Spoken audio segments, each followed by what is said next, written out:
story of Trash is about a boy who finds a wallet on a trash dump where he and his friends all work. And then it turns out that the wallet contains the clues and the key to an extraordinary story, and it turns into a great chase and adventure.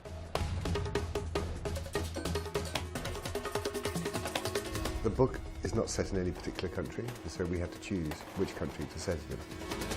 There's a huge tradition of extraordinary artists, that's both actors and technicians, working in Brazil, and a history of working with non-professional actors, because we knew we'd need 3 kids who'd never acted before to play the Trash kids. So it seemed quite a natural fit to come to Rio. One of the things that's nice about Rio at the moment is it's a city that's opening up for the first time in decades. There are large swathes of the city that were hard to enter and they were dangerous, where you really couldn't film, and most people from Rio hadn't ever been, suddenly came open to us. It's not the Rio that people would normally see. We tended not to be in the more beatific parts. We tend to be at the back and beyond, and some communities that might not have ever seen a film crew in them before. It's very exotic, it's visually exotic, it's exciting, it's dynamic. It also needed to be somewhere where you believed that there were kids living in the streets, there were trash dumps. We did visit a lot of dumps. We started at Gramacho 3 years ago. It's now since shut down, but we've worked a lot with real trash pickers and got involved in those communities. Gramacho was the largest landfill site in South America. And when we went there, it's an extraordinary place. And it was as if really our story was set there. And we used a number of people from there to help us in the film, both as extras, but also as advisors. It's huge. It's a big, big set. It's very, very steep. The trash dump is very steep, so we needed to come up and down, you know, I don't know how many times. So it's physically very demanding for the crew, but I really love the way it looks. I think it's amazing.